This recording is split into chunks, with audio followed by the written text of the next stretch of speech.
Good morning guys! To this video ay gagawa na naman tayo ng isang healthy food na pagkain.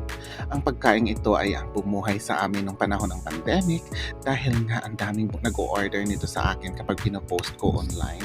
At ang iba pa nga kapag may salo-salo sa kanila, ayan, nag-o-order sila sa akin, nagpapagawa sila sa akin para sa ihanda nila sa kanilang mga bisita. Ang gagawin pala natin sa araw nito ay ang lumpiang sariwa guys. Ayan, kung nakikita ninyo ay natapos na natin hiwain ang lahat ng mga sangkap na gagamitin natin. At kung nakikita ninyo ay dinidikdik na rin natin dyan ang ating mani. At of course, nakikita ninyo na nagpiprito na rin tayo ng ating bihon at didikdikin na rin natin ito mamaya. Yan ang sikreto ng aking lumpia guys. Dapat nga dyan, mayroon pa tayong Japanese seaweeds kaso nga wala na tayong makukuha. Kaya ayan, okay na yan guys. Naglagay na nga tayo dyan sa ating bowl ng 3 cups na harina at nilagyan lang natin ng konting tubig, 2 itlog at of course, binisikan natin ng asin at ng oil para sa ating gagawing lumpia wrapper guys. Ayan, haluin lang natin ito ng maigi.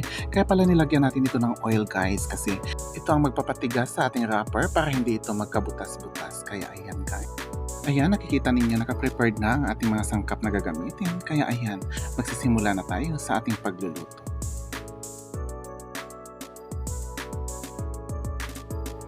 Pag mainit na ang mantika, ilalagay na natin sibuyas bawang, ang ating giniling at ayan, halo-haloin lang natin ng konti para hanggang sa mag-brown ito. Ang susunod nating ilagay ay ang ating hiniwang kamote dahil ito ang pinakamatigas sa sangkap na ating gagamitin. Kapag medyo luto na nga ang ating kamote, isunod-sunod na nating lagay ang ating ibang sangkap kagaya ng tokwa, ang singkamas at of course ng carrots para sabay-sabay na silang maluluto. At halo-haloin lamang natin ito para maging pantay at titimplahan na rin natin ito ng ating asin at ang ating magic sarap. At isunod na nga natin dyan ang ating oyster sauce, paminta at ang ating cabbage. Pagkatapos ay iset aside lamang natin ito para gagamitin natin mamaya kapag lumamig na ng konti. Paggawa ng sauce ang ating susunod na gagawin. Ayan, naglagay tayo ng 3 cups na tubig, nilagyan natin ng toyo, dinikdik na bawang at ang ating dinikdik na mani. Lalagyan na rin natin ito ng paminta at ang napakaraming asukal dyan guys kasi ito ang magpapasarap nito at of course timplahan na rin natin ito ng ating asin at ng magic sarap. Ang panghuli dito kapag kumukulo na ilagay na rin natin ang ating oyster sauce at ang ating tinunaw na cornstarch para magpalapot.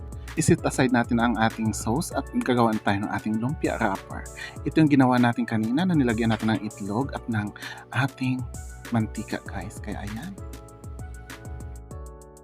Ayan, tapos na nga tayo sa ating pagluluto, kaya ang pinakasusunod natin gagawin ay ang pagbabalot nito. Ayan, piniprepare na natin ang ating mga Americano at ilalagay na natin dito sa ating lumpia wrapper. Napakasarap nito guys, kaya ang mga magagawa namin nito sa araw na ito ay pamimigay ko rin sa aking kapitbahay para matikman din nila ang aking niluto ngayong araw na ito.